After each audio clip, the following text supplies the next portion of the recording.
Happy New Year, friends. And I would love to know in the comments down below, do you make resolutions? Do you set goals? Do you call them intentions? Let me know down in the comments below. In this video, we're gonna talk about what I'm so excited about for 2021 right now.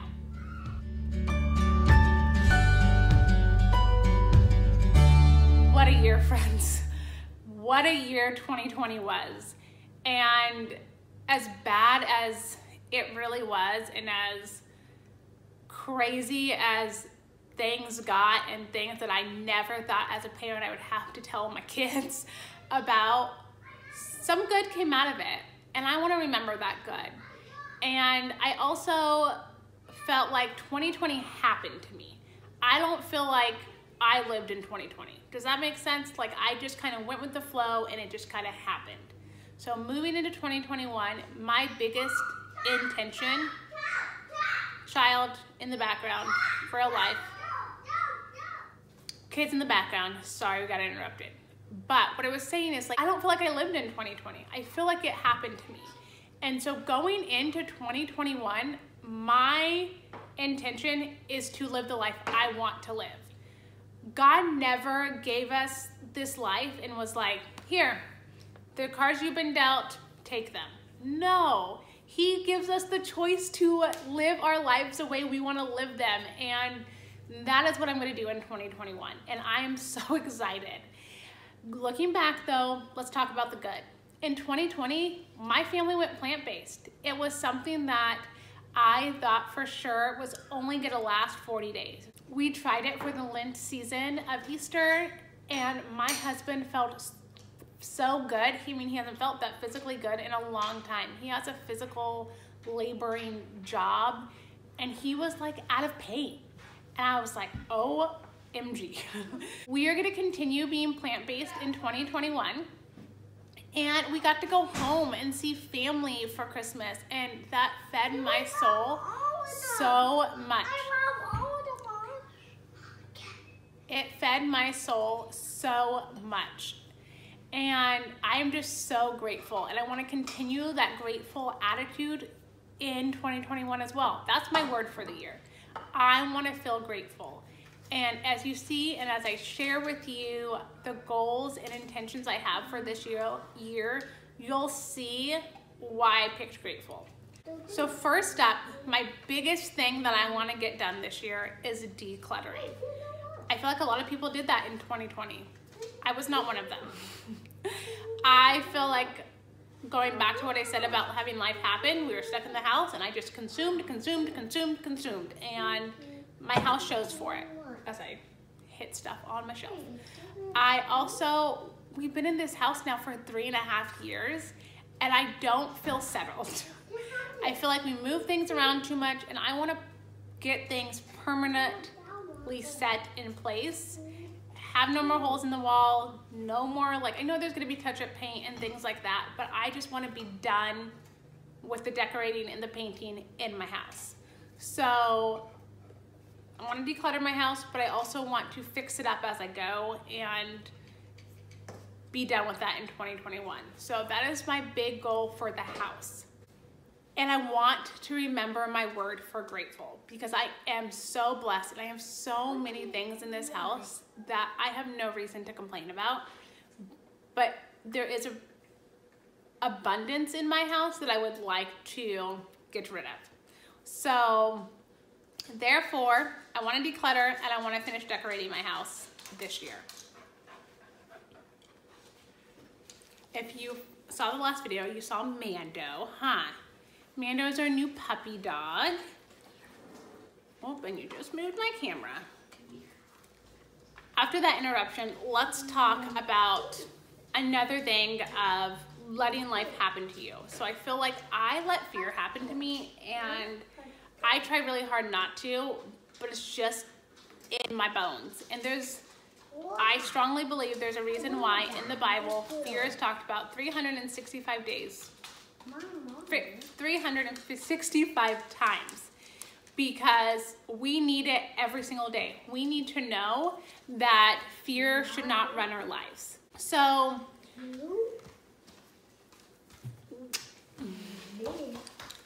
Katrina, you gonna go get him? Getting a dog was really hard for me. I'm just gonna say that. Because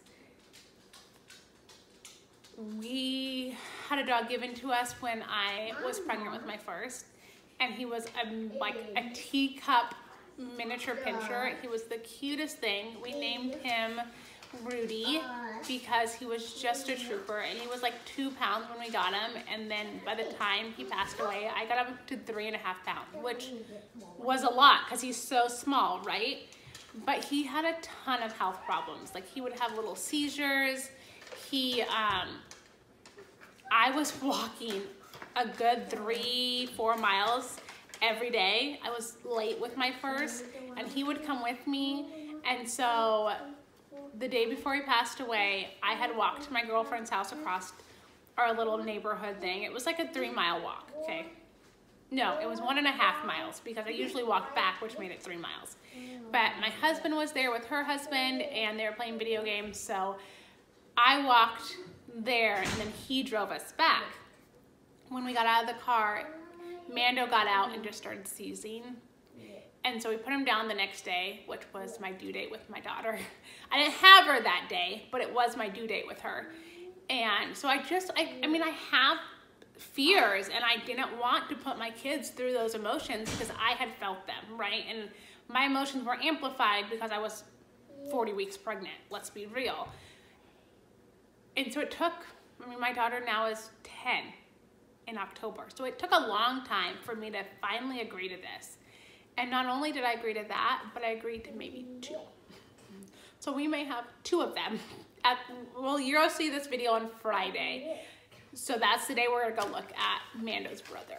And I'm like, ah. So I'm not gonna let fear run my life in 2021.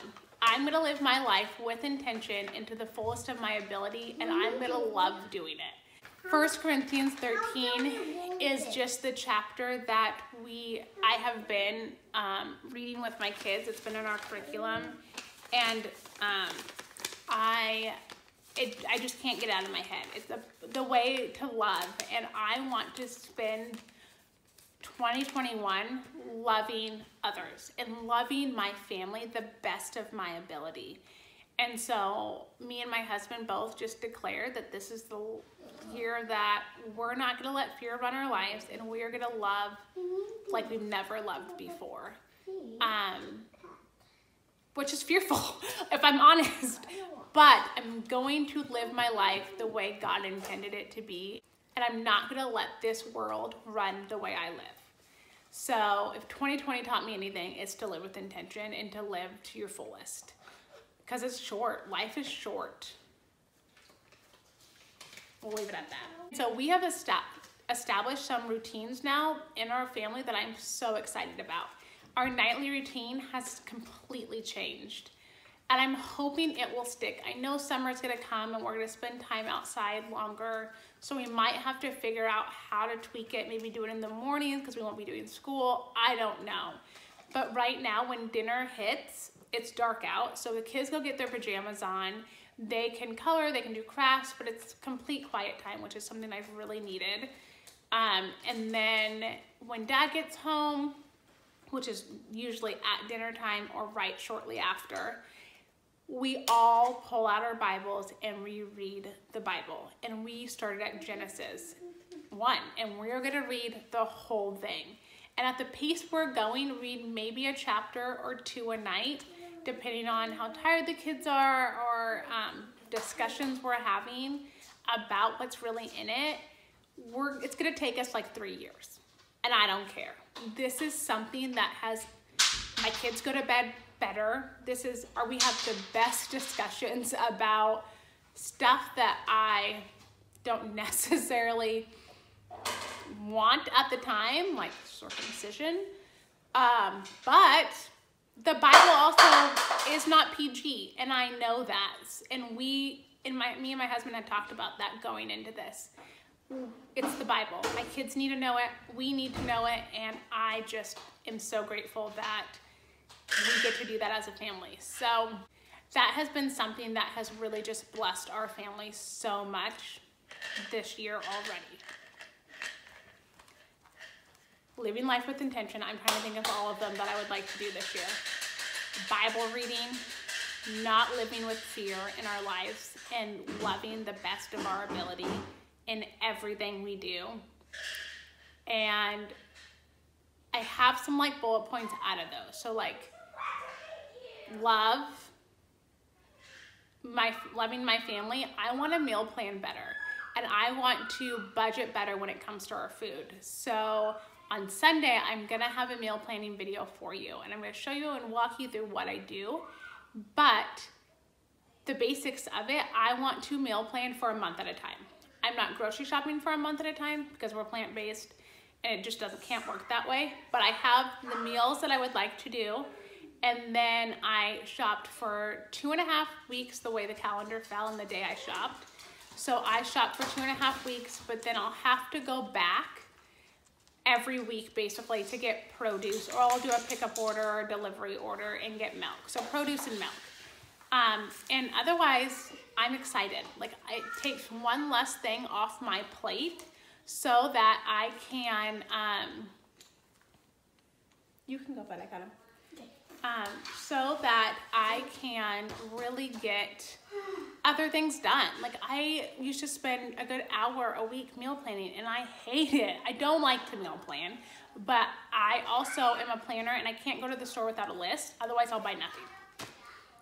I know it's really backwards, I get it, but it's just who I am and how God made me, and I've just learned to deal with it. So meal planning for a month at a time, so I do not have to think about what's for dinner, has helped thus far the week in that we are, a couple weeks in that we are in January. And that's what I have for the new year. And I'm so excited. There's so many more things that are coming up this year that you guys will be shocked about, and I'm shocked with the 2-dog situation. Seriously, I said okay to 2 dogs. Well, we're gonna go see. We're gonna do a meet and greet first, but that just shocked me completely. And it's gonna be a good year, guys. So let me know in the comments below if you have intentions or resolutions or goals for this upcoming year.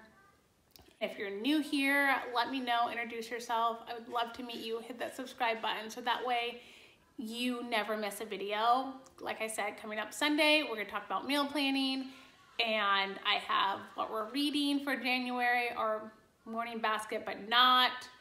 What else do I have coming up? I have a really fun escape thing coming up that this company reached out to me. It's gonna be a good year. So I will see you guys in the next video, and I will talk to you later. Bye, friends.